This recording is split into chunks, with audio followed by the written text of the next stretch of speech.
Hello everyone. So I've already covered about three topics from this management of special child. Moving on towards the next two, that are the visual impairment and the deafness.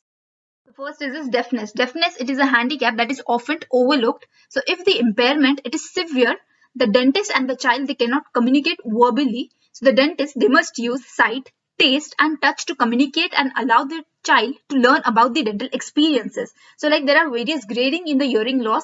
So if it is mild, usually it is not diagnosed. And because of that, the management problems are caused because of the understanding of the instructions, whereas the children with more severe hearing loss they already possess psychological and social disturbances that make the dental behavior management more complex. So because of that there should be early identification and correction of the hearing loss.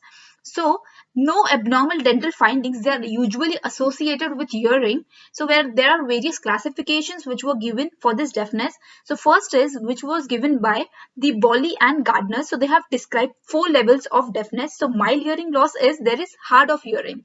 Then partial is when the patient he is using a hearing aid.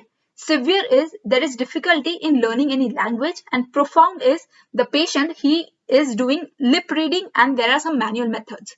And there is one more classification. So it is like unilateral and bilateral. So unilateral is where there is impairment in only one ear, and bilateral when it is present in both the ears.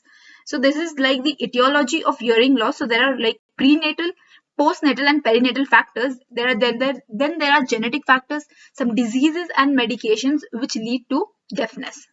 Now, what is the dental management of it? So first you have to prepare the patient and the parent before the first visit. So you have to ask about everything and you have to prepare the parent and the patient for the treatment.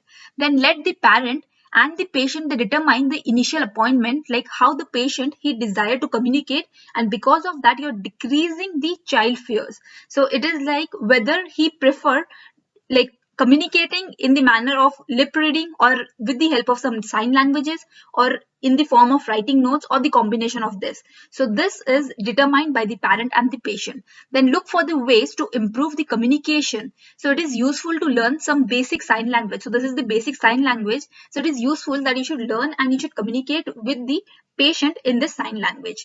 Then assess the speech and the language ability and the degree of impairment by taking a complete history. Now we have seen there are like various degrees of impairment. So you have to take proper history and you have to determine what the degree of impairment is. Then face the patient and speak at natural pace and directly to the patient. Now as you know this patient, like the patient who are deaf, they do the lip reading. So you have to face the patient and you have to speak at the natural pace, and you're not speaking like in the manner of shouting or too fast or too slow. So it should be in the normal pace so that the patient they can lip read. Then enhance the visibility for communication as they are lip reading. So you have to see to it that you're not blocking the visibility or you're not blocking the visual field of the patient. Then have the patient use hand gestures if some problems they are arising.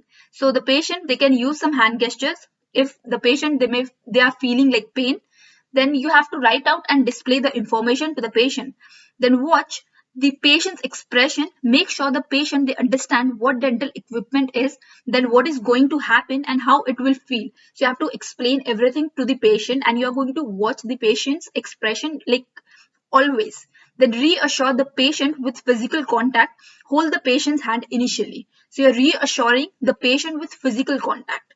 Now employ tell, show, do approach. So allow the patient to see the instrument and demonstrate how they work. Example, vibrations of the handpiece, then scratching of the explorer, scooping of the excavator. Then you're showing like you're demonstrating everything. You're using this tell, show, do approach. Then use smile and reassuring gesture to build up the confidence and to reduce the anxiety of the patient.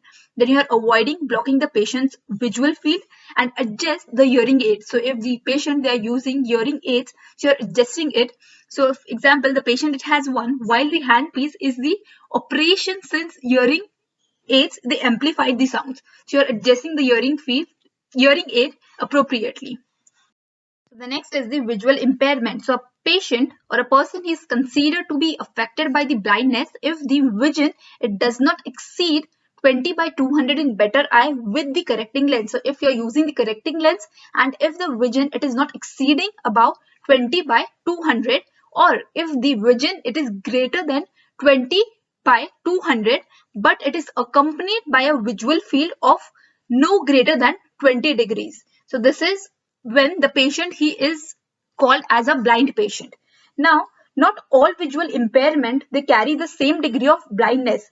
So some individual who may be considered blind may not be totally without sight. They may be able to distinguish images, light colors, and even they may be able to read large prints. So low vision, it is different than legal blindness and it covers a wide range of conditions. So low vision, it can interfere with the patient's ability to perform everyday's activity like reading, walking, then cooking. So it is affecting all this. Now the etiology is prenatal and the postnatal causes. So postnatal causes like can be many. There can be trauma, hypertension, premature birth, polycythemia vera. Then there can be hemorrhagic disorders, leukemia. So these all are the etiology for the visual impairment. So the dentist, he should realize that congenitally blind children, they need greater displays of the affection and love. Then explanation, it is accompanied through touching and hearing. Then reinforcement, it takes place through smelling and tasting. Then the modalities of listening, touching, tasting and smelling, that are important for the blind children.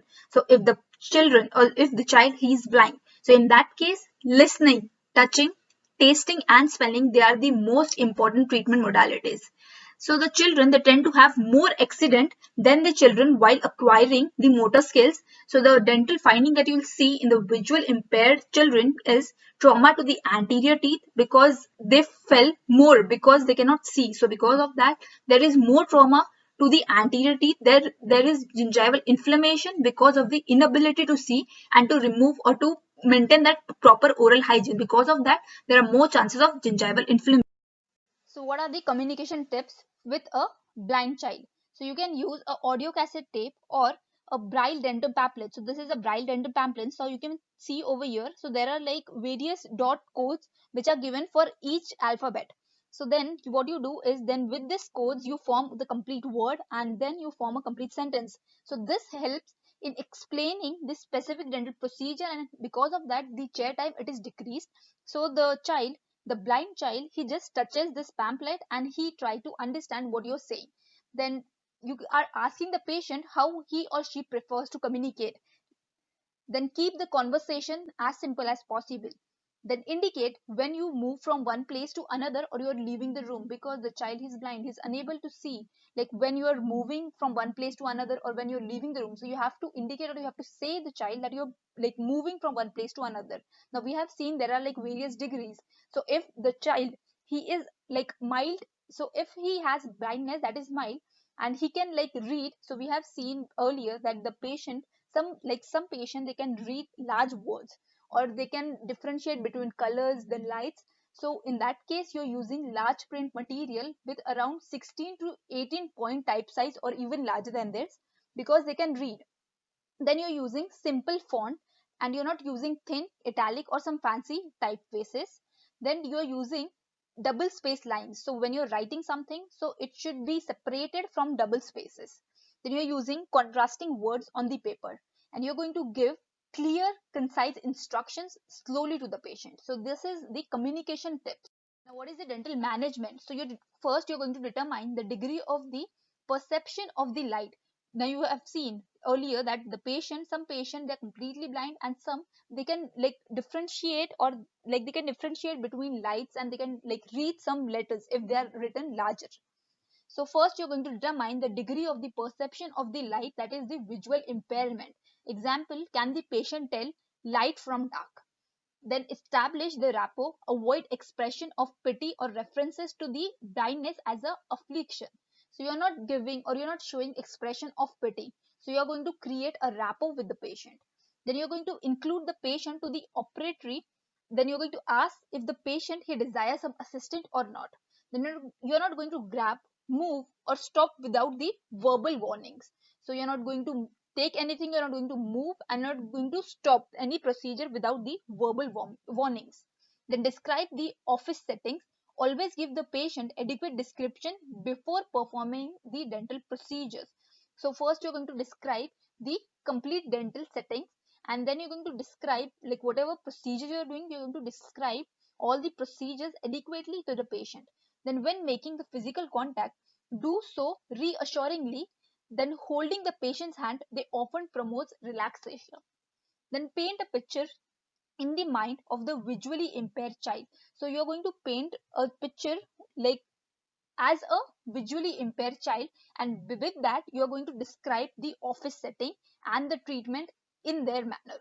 So it is important to use the same office setting for each dental visit to reduce the patient's anxiety. So whenever you have the visit of a blind child, you're going to use whatever the setting was as it was for the earlier visits. Then you're going to introduce other office person very informally.